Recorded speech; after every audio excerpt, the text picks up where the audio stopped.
गीता जी, हाँ जी, जय श्री राधे। सादर प्रणाम गुरुदेव। गुरुदेव, प्रभु भक्ति में जब मन लगता है तो आनंद आता है, सुख का अनुभव भी होता है, लेकिन जब दुख आता है तो ये लगता है कि प्रभु ने हमें ये दुख क्यों दिया। मन पीछे हटने लगता है भक्ति से, अपने विचारों सही पर पूछो नियंत्रण। किसका प्रश्न है। अभी प्रभु की भक्ति का आनंद नहीं मिला। अभी जो आनंद मिला प्रभु की भक्ति करते हुए विषय आनंद मिला, अनुकूलता। समझ रहे ना, अनुकूलता, हमारी चाहत की पूर्ति, विषय आनंद। भगवदानंद नहीं मिला।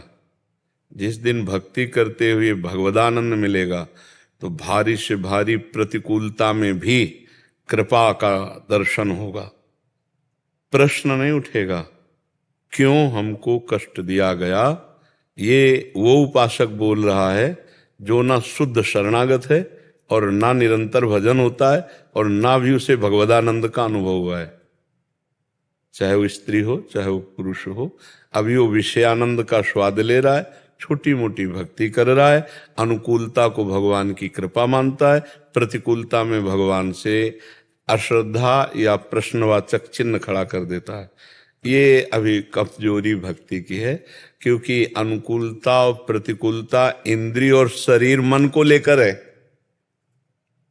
आप देखिए प्रतिकूलता किसको आती है, एक एक चीज को आप समझ जाइए। जैसे आप स्त्री शरीर में हैं तो आपका पति, आपका पुत्र, आपका घर, आपकी संपत्ति, ये प्रभु की दी हुई है। मानते हैं आप? आपका भी शरीर प्रभु का दिया हुआ है। और ये भी मानते हैं कि वो नियत समय के लिए है। मानो अगर पति या पुत्र या परिवार का किसी सदस्य का शरीर का एक नियत समय है, आप भक्ति करो या ना करो वो चला जाएगा। समझ रहे? आपका शरीर एक नियत समय के लिए, आप भक्ति करो या ना करो चला जाएगा। अगर आप भगवान के भक्त हैं तो इस विधान को जानते हैं कि इसका नाम मृत्यु लोक है, यहां सब मरेंगे और अपने समय के अनुसार मरेंगे, तो आपको दुख नहीं होना, क्योंकि भगवान की वस्तु है वो, भगवान का जन है वो भगवत स्वरूप है। जितने मिनट, जितने घंटे, जितने दिन के लिए आया उतने दिन टिकेगा, फिर चला जाएगा। अगर आप समझें कि पुत्र के वियोग में या परिवार के वियोग में भक्त को दुख होता है, ऐसा नहीं। देखिए नरसिंह मेहता जी का पुत्र पधारता है, आप पढ़ के देख लीजिए, करताल लेकर नाचते हैं। श्रीवास जी के आंगन में चैतन्य महाप्रभु नृत्य करते हुए कीर्तन कर रहे हैं, उनका पुत्र पधारता है, वो और उछल उछल कर नाचते हैं कि जीव की सदगति हो गई। जहां भगवान नाम कीर्तन जाना तो था ही, लेकिन ऐसे समय में गया कि महाप्रभु चैतन्य देव नाम कीर्तन कर रहे हैं और जीव जा रहा है भगवान के धाम, तो वो आनंदित हो रहे हैं, रो नहीं रहे हैं। लेकिन हमारी दशा बदल जाएगी, भगवान से श्रद्धा ही हट जाएगी। नहीं हट जाएगी, मतलब हम लोग फल भक्ति का मायाकृत अनुकूलता चाहते हैं। तो अगर शुद्ध भक्ति के मार्ग में चलना तो पहले ये समझना होगा कि हमारा शरीर और हमारे संबंधियों का शरीर एक दिन छूटेगा, और वो नियत समय के लिए। वो समय का अपने को तो पता नहीं है कि 10 वर्ष रहेगा कि 10 सेकंड नहीं रहेगा, कोई भरोसा नहीं है। अब हमारे पास भोग सामग्री बची, तो जिस समय जिस भोग सामग्री को हमें भोगने को है तो अनचाहे भी भोगना पड़ेगा। जैसे नहीं चाहते पर दुख भोगना पड़ता है, ऐसे ना चाहने पर भी सुख भोगना पड़ेगा। तो इन भोगों के लिए हम भगवान की कृपा को क्यों तौलें कि अनुकूलता मिली तो जय जय, प्रतिकूलता मिली तो पता नहीं भगवान नाराज है क्या। इसका मतलब वो भक्त अभी भगवान से नहीं जुड़ा, भोगों से जुड़ा हुआ है। उसकी चित्तवृत्ति सच्चिदानंद में प्रभु से जुड़ी होती तो महलों में राखो चाहे झोपड़ी में वास दो, कभी घी घना, कभी मुट्ठी भर चना, कभी वो भी न बना, पर जय जय श्री राधे ही निकलेगा, कभी आपसे शिकायत नहीं होगी। अभी हम भगवान की प्रेम लक्षणा भक्ति को प्राप्त नहीं है, नहीं शिकायत नहीं निकलती कि भगवान के द्वारा जो विधान किया गया है किसी से कहना नहीं, चुपचाप सहना है, वो मंगल में विधान है। भगवान जैसी परिस्थिति में रखे उसमें राजी होना है। तो ये तो हुआ बाहरी दुख जो आप देख रहे हैं, लेकिन अंतर में वो जो सुख हमें प्रदान करते हैं उसके लिए ना हम पात्र दिखा सकते हैं और ना वो बता सकते हैं। विपरीतता तो दिखा दी आपको कि ऐसी परिस्थिति कि हमें ये इतना, लेकिन वो जो हमको रस पिलाते हैं उसके लिए तो ना हम पात्र दिखा सकते हो ना वो बात बता सकते हैं। तो इसलिए हम कहते हैं कि भक्ति का जब सही सुख मिल जाएगा तो हर दुख एक नया आनंद प्रदान करता है। मेरे प्रीतम के द्वारा पास किया दुख मेरे लिए सब कुछ है। मतलब सुख तो आग लगे उस सुख में जो प्रीतम की स्मृति हटा दे, और जय हो उस दुख में जो हर समय प्रीतम की याद में डुबा दे। ये कुछ अलग मार्ग है। तो हम भगवान से शिकायत न करें, हमारे ही प्रारब्ध का। देखो भक्ति तो आज आप कर रहे हैं, लेकिन शरीर रचना बहुत पहले हो चुकी है, और शरीर रचना के समय दो कर्मों से होता है, पाप और पुण्य। तो बिना चाहे जब पुण्य का नंबर आएगा ना, तो अनुकूलता, सुख, प्रणाम, नमस्कार, वाह वाह ही सब मिलने लगेगी। और जब पाप का नंबर आएगा तो गाली मिलेगी, अपमान मिलेगा, दुख मिलेगा, विपत्ति मिलेगी, संकट मिलेगी। तो हमें दोनों सहना है। भक्ति तो हम आज नई खेती है, वो पुरानी खेती है। वो जब आएगी तो हमें घबराना नहीं है, हमारे प्रभु हैं ना, उन्हीं में चित्त लगाना है। हमें दुखी नहीं होना, दुखी सुखी होना ये भक्त का लक्षण नहीं है, संसारी पुरुष का लक्षण है। भक्त हर समय आनंदित रहता है, प्रसन्न रहता है। मेरे स्वामी पहला चतुरासी जी के पद की पहली लाइन है, वो जीवन में उतार ले, महान भक्त बन जाएगा। जोई जोई प्यारो करे, सोई मोही भावे। बस ये लाइन, ये भक्त की है। फिर जब सिद्धावस्था उसकी आती है, तब भावे मोही जोई, सोई सोई करे प्यारे। पहली लाइन अपने को उतार ली, आगे वाली लाइन तो प्रभु अपने आप पूरी कर देंगे। जोई जोई प्यारो करे, सोई मोहि भावे। इसलिए मस्त रहो, शिकायत मत करो, जैसी भी परिस्थिति है भोग लो, और खूब नाम जप करो, जय बोलो। जब तुमसे कोई बोले ना कि बड़ी समस्या है, कहो नहीं बहुत कृपा है, राधा रानी की जय। इसका हम आपको श्लोक बताते हैं, श्रीमद् भागवत में लिखा हुआ है। वो श्लोक का सुसमीक्ष मानो।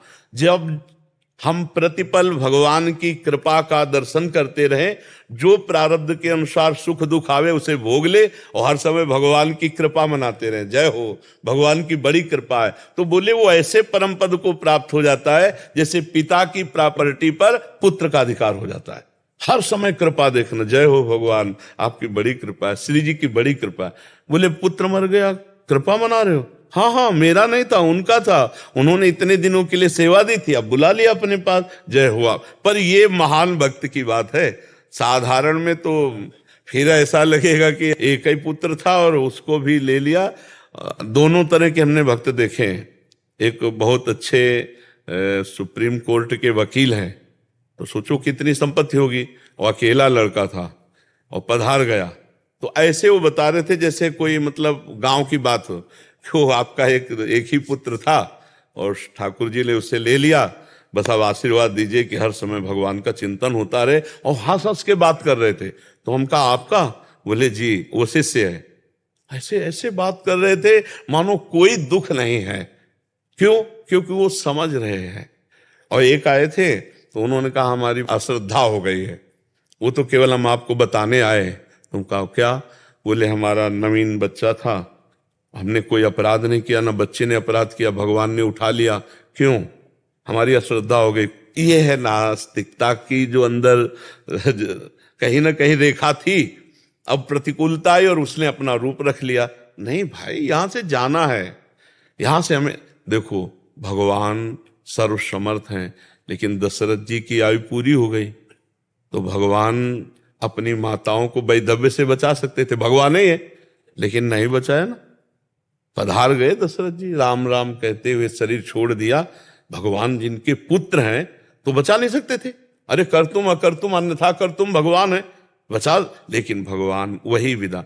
देखो भगवान अवतरित हो रहे हैं मथुरा में, कहां? जहां देवकी वसुदेव हथकड़ियों में। अब इन पर विचार करना चाहिए कि हमारे तुम्हारे कर्म तो मतलब भोग, ये महापुरुष है, कहां जन्म ले रहे हैं भगवान? आप जब विचार परिस्थिति, अच्छा नवजात भगवान को तत्काल हटा देते हैं कंस के भय से, कैसा मतलब कितना बड़ा दुख का विषय। सोचो इंद्रनील मणि कांति मनोहर लाल जी को, जो अभी बालक प्रकट हुए हैं, उनको अभी हटाना है। बड़ा विचित्र ये सब। तो इस संसार में आने पर, अच्छा फिर इसके बाद वो इतना प्यार ब्रजवासियों से, यशोदा मैया, नंद बाबा, 11 वर्ष से प्रगट लीला में देखो तो चल दिए ना, लौट करके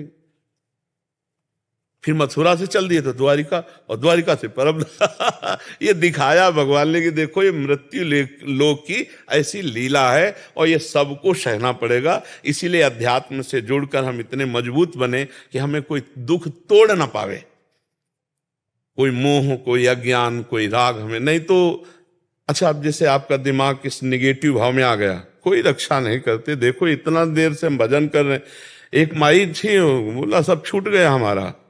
हम तुलसी जी को जल चढ़ाती थी, शंकर जी को जल चढ़ाती, तो सोमवार व्रत रहती थी, हमारा पति मर गया तो अब हमारी कहीं श्रद्धा नहीं रह गई।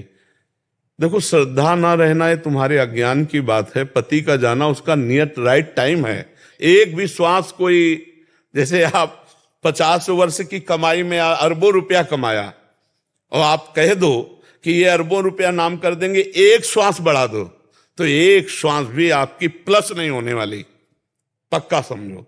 और कोई लाख उपाय कर ले, एक श्वास भी माइनस नहीं होने वाली। रहुरे जीव निशंक, इसलिए निर्भय हो जाता है जब ज्ञान हो जाता है ना। अच्छा, जाना तो सबको है, कोई तैयार हो रहा है, कोई जन्म ले रहा है, किसी का विमान तैयार हो रहा है, रस्सी से कसा जा रहा है, और किसी के यहाँ थालियां बज रही। ये भगवान का खेल चल रहा है। तो इसलिए हमें अपनी भक्ति को बहुत पुष्ट रखना है। हमारा जीवन भगवान के लिए है, हमारा परिवार भगवान का है। अब आना जाना तो इसमें लगा ही रहेगा।